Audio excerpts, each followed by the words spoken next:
Bootstrapping for Estimation and Confidence Intervals. Welcome! In this lesson, we will explore how bootstrapping helps us estimate statistics and confidence intervals from data. We will use small, relatable examples and a popular real dataset. By the end, you will know how to apply bootstrapping to your own projects. Running the cell now. Here we import the libraries we will use for this lesson. We use the warnings library to turn off warnings. This makes the output easier to read for new learners. NumPy is for calculations and random sampling. Pandas helps us load and handle tabular data easily.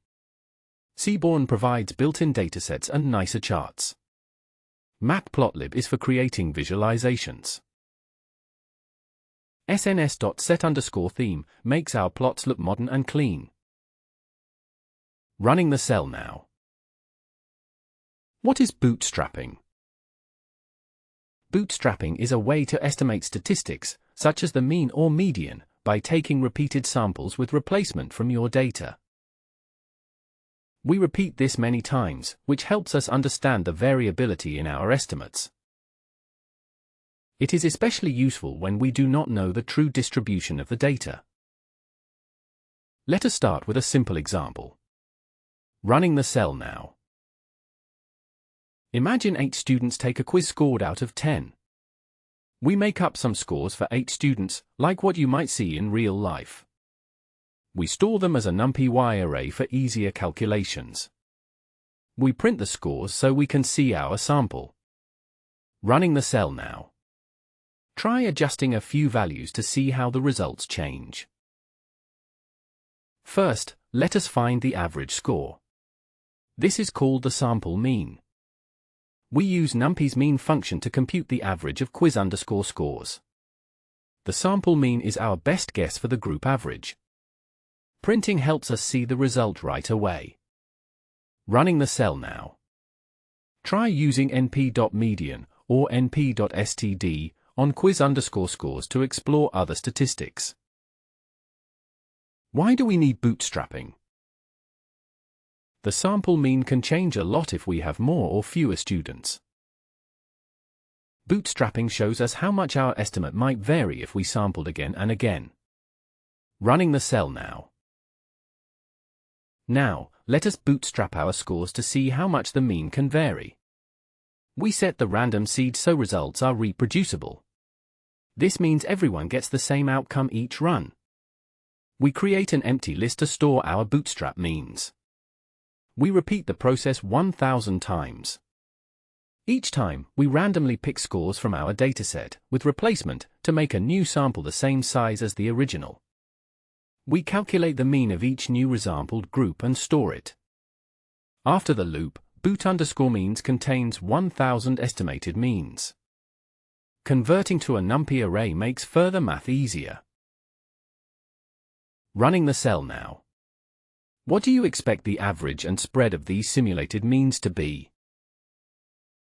Let us visualize the distribution of our bootstrap means. We create a histogram to show how the mean would change if we resampled over and over. The histogram shows the spread of possible mean values. We highlight the original sample mean using a vertical dashed line. The plot helps us see how much our mean might realistically vary. Labeling the axis makes the chart easier to understand. We use a clear title so the purpose of the plot is easy to spot. Add a legend to show which line is the sample mean. Finally, we display the plot on the screen. Running the cell now. Draw a sketch of what you see and explain what a wide or narrow spread would mean. Calculating a 95% confidence interval. A confidence interval shows the range where we expect the true mean to be most of the time. With bootstrapping, we take the 2.5th and 97.5th percentiles of our bootstrap means. Running the cell now. Let us find our confidence interval for the mean using percentiles. We use NumPy's percentile to get the range for a 95% confidence interval. This interval tells us where the true mean likely falls, based on our data. Printing shows us the lower and upper bounds of the interval. Running the cell now. Try changing the percentiles to find a 90% or 99% interval. Bootstrapping with a real dataset. Now, let us use a popular real dataset to practice bootstrapping. We will use the tips dataset, which contains information about meals, tips, and servers. Bootstrapping works especially well when we cannot assume the data is normal. Running the cell now. Let us load the tips dataset from Seaborn and preview it. We use Seaborn's load_dataset to fetch the tips data. We print the shape to see how many rows and columns there are. Head shows us the first few records for a quick look. Running the cell now. What are a few columns in this data, and what do they mean in real life? Let us focus on the total_bill column and see how much people usually spend. We plot a histogram of total_bill to see the range and shape of meal costs. The distribution may not look like a perfect bell curve. This helps us see why bootstrapping is useful for real data. Clear axis labels and a title help us interpret the plot. The plot displays to the screen. Running the cell now. If you have a favorite restaurant, think about what their prices would look like on this chart. Let us repeat our bootstrapping process, but now with all the total bills from the dataset. Setting the seed makes our outputs reproducible. We make an empty list for storing our bootstrap means. We loop 2000 times for a smoother curve. Each time, we sample total_bill values with replacement, keeping the sample the same size as our data. We compute and store the mean of each resample. After running, we have 2000 mean estimates stored as a NumPy array. Running the cell now. About how close is the mean of the resamples to the mean of the full dataset? Now, let us see what the spread looks like for the real data means. This plot shows the range of possible means for total_bill using bootstrapping. We use more bins because our dataset is larger. The vertical red dashed line marks the actual mean from the data. Axis labels, a title, and a legend make it clear what we measured and show comparisons. The visualization appears on your notebook. Running the cell now. Try changing the dataset or column to practice bootstrapping with other real-world numbers. Let us compute a confident estimate for the average meal cost. We use the percentiles from our bootstrapped means to find the 95% confidence interval. This interval tells us that, if we could sample over and over, the real average would usually fall in this range. Printing explains the result in real dollars for clarity. Running the cell now. Think about what this range tells you about the restaurant's prices.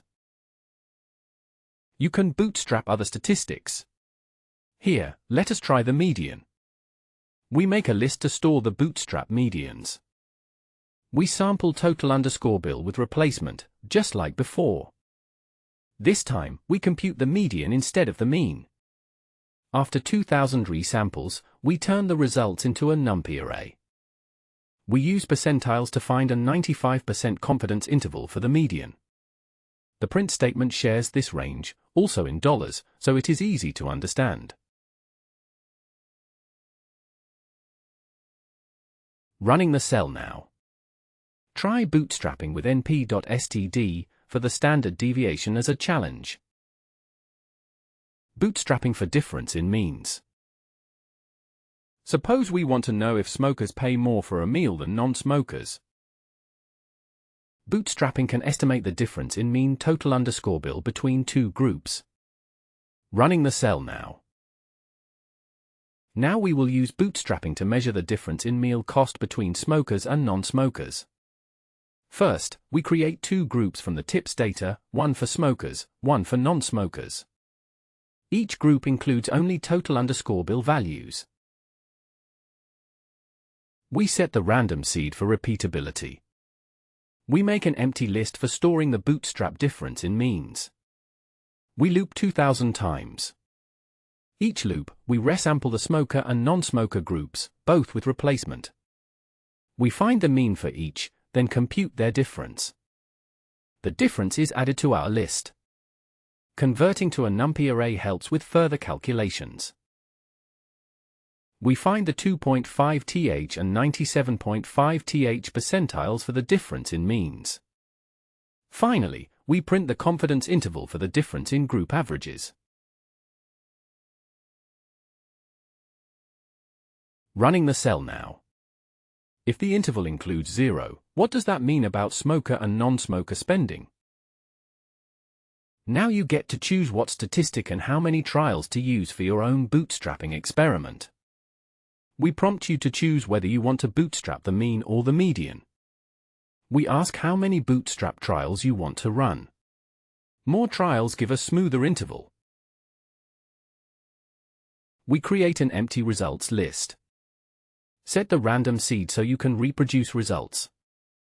We resample the total underscore bill column as before.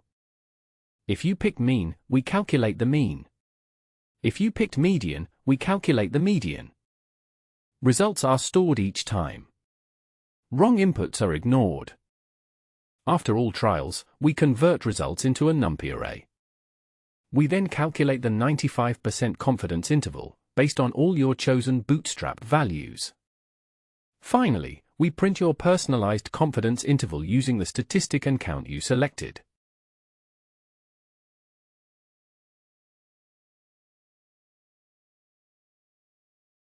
Running the cell now. Try your own settings and see how the interval changes. What happens if you use only 10 bootstrap samples? Try answering in the comments or with a friend. Let us investigate a practical question. How often do customers leave a tip above 20%, but only on big bills? We filter the tips data for only bills above $30. We create an empty list to store bootstrap results. Set the seed for reproducibility. We resample from the big bills data 1000 times, with replacement. Each sample, we calculate the proportion of meals that left a tip over 20%. We store the percentage each time. After the loop, we convert to a NumPy array for easy calculation. Percentiles give us a confidence interval for the real percentage of high-tip big bills. Finally, we print this interval in decimal form for easy comparison.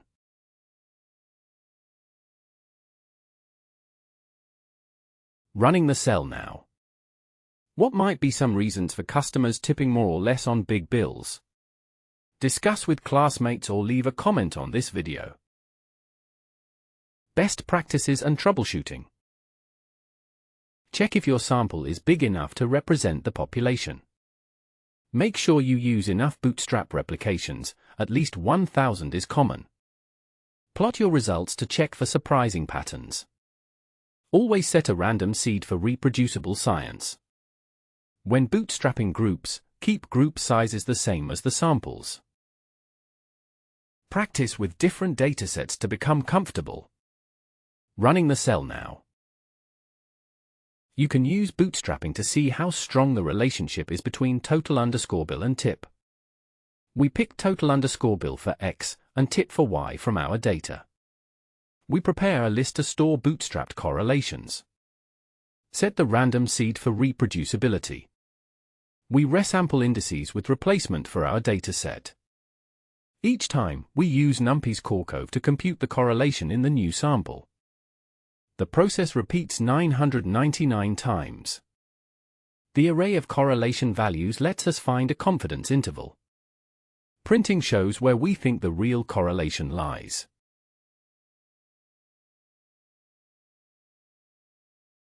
Running the cell now.